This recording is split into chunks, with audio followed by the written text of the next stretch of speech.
अंदर से ही कोई शक्ति ऐसी सामने नहीं आ रही।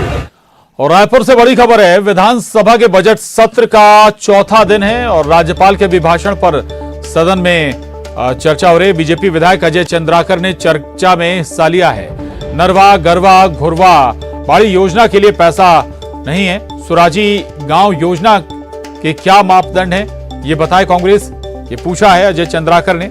कोदो कुटकी रागी के समर्थन मूल्य घोषित करने की बात सरकार करती है। पहले ही केंद्र सरकार ने इसकी समर्थन मूल्य घोषित की हुई है, ये बात भी अजय चंद्राकर ने कही है। साथ ही विधानसभा के बजट सत्र का चौथा दिन, सदन में चंद्राकर के बयान पर सीएम भूपेश बघेल ने प्रतिक्रिया दी है। सीएम बघेल ने चंद्राकर के भाषण को सराहा है। आज बिना बहके सही दृष्टि से बात रख रहे हैं अजय चंद्राकर। सिर्फ रागी पर ही समर्थन मूल्य दे रही है केंद्र सरकार, जबकि कोदो कुटकी के समर्थन मूल्य की मांग हमने केंद्र से की हुई है। असली बोनस का लाभ सरकार के लोगों को मिल रहा है। और विधानसभा के बजट सत्र के चौथे दिन बीजापुर विधायक विक्रम मंडावी का बयान आया है। केंद्रीय एजेंसियों पर उन्होंने बड़े आरोप लगाए हैं। सदन में विक्रम मंडावी ने कहा कि बीजापुर में कई केंद्रीय एजेंसियां काम कर रही हैं। एजेंसी कांग्रेस के कार्यकर्ताओं को डरा धमका रही हैं। आईबी के अधिकारी कांग्रेस कार्यकर्ताओं को डरा रहे हैं। इस मामले की जांच कराई जाए।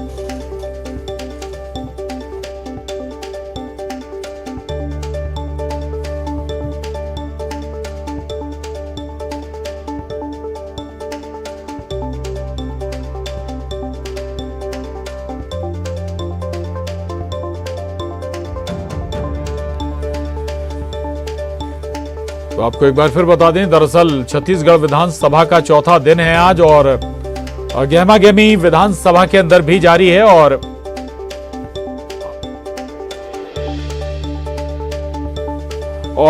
ज्यादा जानकारी के साथ न्यूज 18 संवाददाता देवव्रत भगत हमारे साथ रायपुर से जुड़ गए हैं।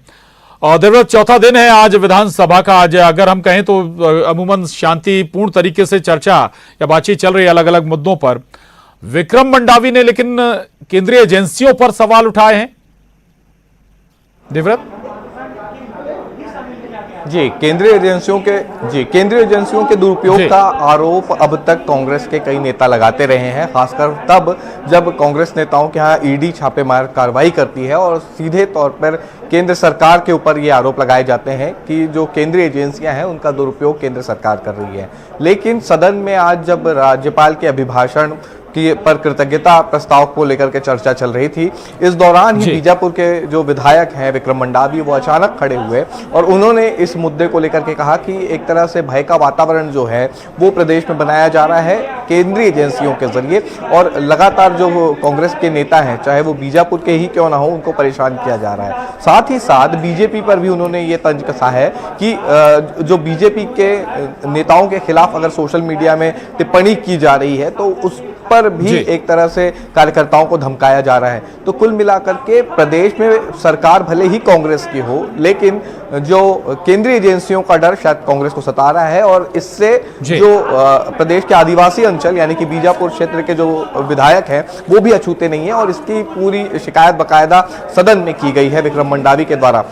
हालांकि बड़ी बात यहाँ पर यह भी आ जाती है कि पिछले दिनों हमने ये देखा कि कई कांग्रेस नेताओं के यहाँ ईडी ने अपनी दबिश दी और उसके बाद लगातार कांग्रेस ईडी के इन छापेमार कार्रवाई को लेकर के मुखर है। ईडी के दफ्तर के सामने प्रदर्शन हो रहा है और इस बीच आदिवासी विधायक का ये बयान सदन में आता है कि बीजापुर में भी केंद्रीय एजेंसियां जो हैं वो एक तरह से कांग्रेस कार्यकर्ताओं को, कांग्रेस के नेताओं को परेशान करने का काम कर रही है। जी बिल्कुल बिल्कुल, तो ये आरोप और इनमें आधार भी नजर आता है। और हाल फिलहाल हमने देखा भी है कि ईडी जैसी एजेंसियां, केंद्रीय इनकम टैक्स जैसी एजेंसियां लगातार सक्रिय रहीं छत्तीसगढ़ में। शुक्रिया आपका इस पूरी जानकारी के लिए। आगे बढ़ेंगे, बड़ी खबर है रायपुर से। छत्तीसगढ़ बीजेपी की बड़ी बैठक, बीजेपी